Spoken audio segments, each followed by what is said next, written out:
Hello সবাইকে, welcome back to my channel. তো তোমরা সবাই কেমন আছো? আশা করছি তোমরা সবাই খুব খুব খুব ভালো আছো। অ্যান্ড হ্যাঁ, আমিও খুব ভালো আছি। আর এই যে দেখতে পাচ্ছ, আমার পাপান সোনা সকালবেলায় উঠে খাও খাও করছে।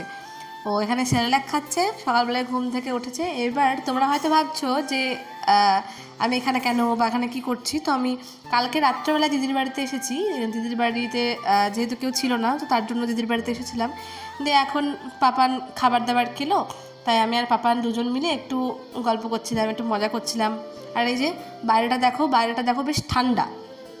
এই রিসেন্ট কিছুদিন ধরে দিনের বেলায় মোটামুটি গরম পড়লেও রাত্রেবেলায় কিন্তু বেশ ভালোই ঠান্ডা পড়ছে, যার জন্য আমারও কিন্তু ঠান্ডা লেগে গেছে। গলার আওয়াজটা শুনলে হয়তো বুঝতে পারবে যে কিছুটা ঠান্ডা লেগে আছে।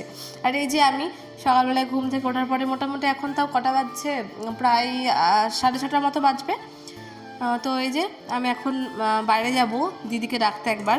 ওই পাপান এখানে একা আছে যেহেতু খাটের উপরে, তো ও খেলা করছে এখন, ওর পড়ে যাওয়ার ভয় লাগে, ওই জন্য দিদিকে ডেকে নিয়ে আসবো। আমি একটু বাইরে যাব, ওই জন্য দিদিকে ডাকতে যাচ্ছে এখন। আর এই যে বাইরে এখানে দিদি আছে, আর এই যে দিদি আর আমি হাসাহাসি করছি। দিদি বলছে ব্লগ করছিস, তাই বলছে হ্যাঁ ব্লগ করছি।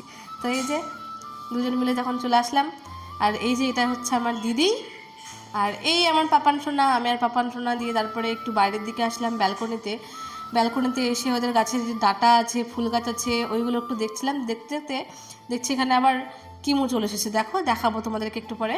কিমু এসে, মানে আমি আর পাপান যদি কোথাও যাই আর সেখানে গিয়ে যদি দাঁড়ায়, তাহলে সেখানে কিমু তো আসবেই, কিমুকে তো আসতেই হবে সেখানে।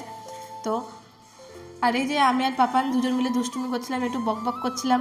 রাস্তা দিয়ে যে যাচ্ছে তাকে দেখে বকছে, ছাগল দেখলে টান টান করে চিৎকার করছে। আর এই যে কিমুর লোমগুলো পুরো কেটে দিয়ে পুরো টাক বেল করে দিয়েছে। ওর অনেক বড় বড় লোম ছিল, যেহেতু গরম পড়েছে, গরমের সময় কি হয় অনেক বেশি গরম লাগে ওদের। তো এই যে আর তখনই যখন আমি কিমুকে দেখাচ্ছিলাম, তখনই দেখতে পেলাম যে এখানে ঢাক বাজছে। তো এই যে বানপাট যেটা বলে আর কি, সেই গাজন যেটা হয় বা চড়ক পুজো যেটা হয়, ওই চড়ক পুজোর যে বানপাট, সেই বানপাট নিয়ে এই দিনটাতে সবাই মানে বাড়িতে যায়, বাড়িতে গিয়ে পুজো দেয়। এই যে আমাদের বাড়িতে এসেছিলো, মানে দিদির বাড়িতে এসেছিলো, দিদি পা ধুয়ে দিল, তারপরে ফুল, ধূপ, যা যা দেওয়া দরকার, চাল টাকা, সেগুলো সবই মোটামুটি দিল। আর এই যে এনারা ভক্ত হয়েছেন, আশা করছি সবাই মোটামুটি এই সম্পর্কে জানো। আর এই যে তখন আমি এখানে দাঁড়িয়েছিলাম পাপানকে নিয়ে। পাপান খুবই দুষ্টুমি করছিল, নাহলে ওর মাকে কিছু কাজ করতে দেবে না, যার জন্য আমি আর পাপান দুজনে মিলে এখানে দাঁড়িয়েছিলাম। আর ওর মা বারবার ওপরে নিচে যাতায়াত করছিল। ভালো লাগে বেশ এই সমস্ত পুজোগুলো। আর এটা চৈত্র মাসেই হয় এই পুজোটা, নীল ষষ্ঠী যেটা বলে, সেই নীল ষষ্ঠীর পুজো এটা, নীল পুজো। তো অনেকে এই নীল পুজো করে, আমি করি না, তবে তোমরা কে কে করো একটু কমেন্টে জানিও, কে কে নীল পুজো করো তোমরা।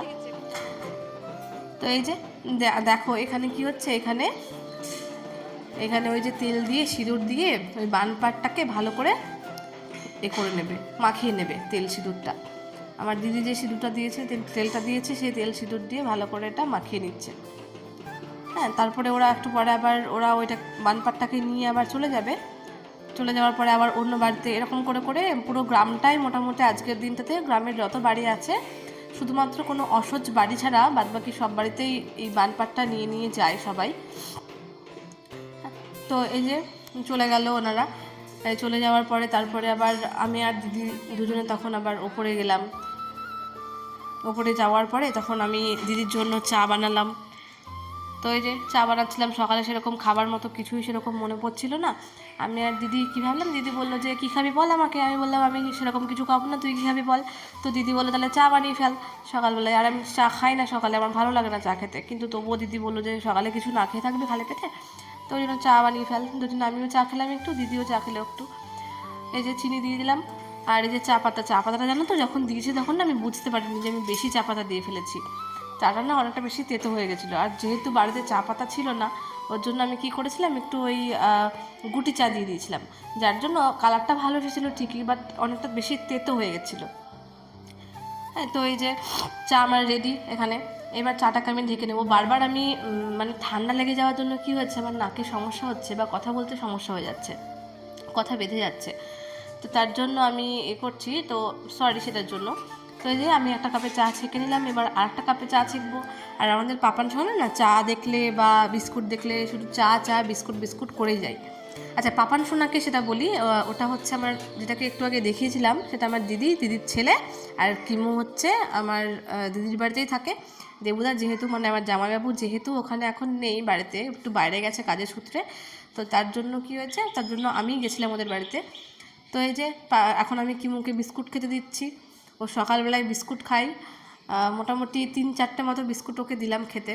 ও খাচ্ছে, ও মানে যখন আমরা খাবার দাবার খাবো তখনই ওর খেতে লোভ যায়, বাদ বাকি অন্য সময় কিন্তু ও খেতে চায় না খুব একটা বেশি। হ্যাঁ, আর এই যে এখানে দিদি বসে আছে, সকাল সকাল বসে গেছে সবজি কাটার জন্য, কারণ রান্নাবান্না করতে হবে অনেক। এখানে দিদি ডাঁটা কাটছে, দিদিদের গাছেরই ডাঁটা, সেই ডাঁটাগুলো এখন বসে বসে কাটছে। আর এই যে আমি তখন, দিদি বললো যে যা তাহলে গিয়ে রান্নাটা তুই একটু বসিয়ে দে। আমি রান্না এখানে বসাতে এসেছি, আর পাপা নিয়ে খুন্তি নিয়ে নাড়ানাড়ি শুরু করে দিয়েছে।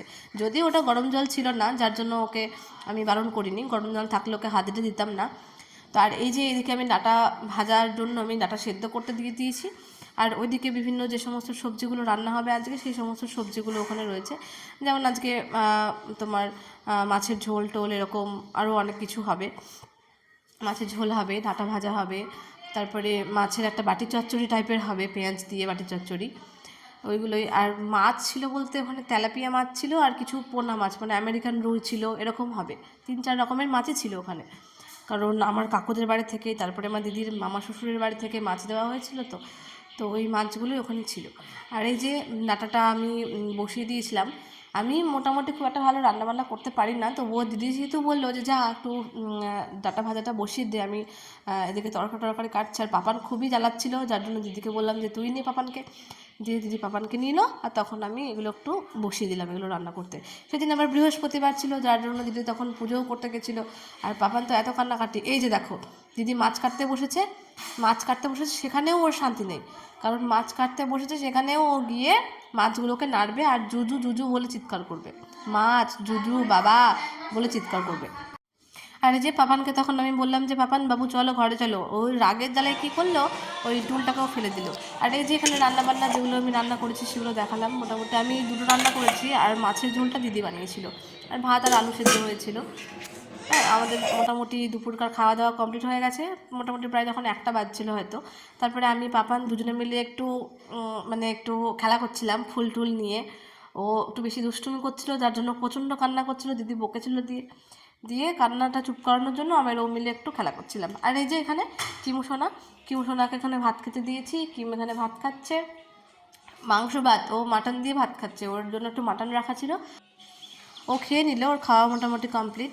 এবার আমি আর পাপান একটু ঘোরাঘুরি করছিলাম রেডি সেডি হয়ে। পাপান যেহেতু প্রচণ্ড কান্নাকাটি করছিল ওর বাবার জন্য, তাই আমি ঠিক করলাম ওকে আমাদের বাড়িতে নিয়ে চলে যাব। তো ব্যাগ ট্যাগ রেডি করে ও পাপানকে আর দিদিকে আমাদের বাড়িতে নিয়ে চলে যাচ্ছে এখন আমি। তো আমার ব্লগটা এখানেই শেষ করছি, আমি সাইকেল চালাচ্ছি বুঝতেই পারছো তোমরা। তো যদি আমার ভিডিওটি তোমাদের ভালো লেগে থাকে তাহলে অবশ্যই আমার ভিডিওটি লাইক করো এবং সাবস্ক্রাইব করে চ্যানেলের পাশে থেকো। টাটা।